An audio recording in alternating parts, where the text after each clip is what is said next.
What's going on, guys? Charlie here with another out of theater review.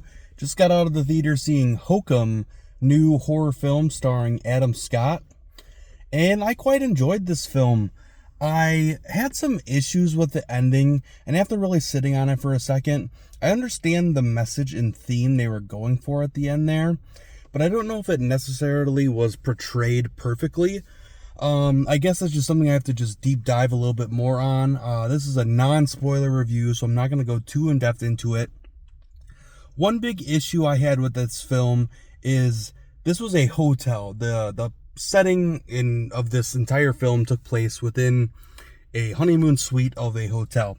Now, there are no guests at this hotel, which is very strange because there's this one woman in the movie, Fiona, and a pivotal part of her role is during a Halloween party, something happens to her throughout this film. And that can only happen if there's a lot of people at this hotel. And there isn't. So that is one thing that I don't understand. And even if it's like, oh, there's just slow nights when there's no guests. How are they open long enough to be throwing Halloween parties? I don't know if it clicked perfectly for me. There were many jump scares that actually got me. I saw this film alone by myself.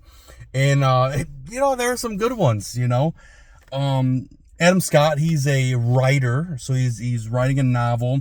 And this film does a really good job with trying to give you a metaphor for the novel he's writing compared to his guilt and trauma that he's experiencing within the film and how it gets resolved. So that aspect I actually really enjoyed.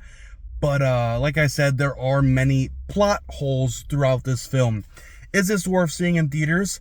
I think it is, because there's some things left up into the audience's interpretation, which I love films that add that kind of aspect and element. So I do recommend going to see Hokum, and I like to see Adam Scott in some more horror-driven aspect films. Thanks for watching. We'll catch you guys on the next one. Peace.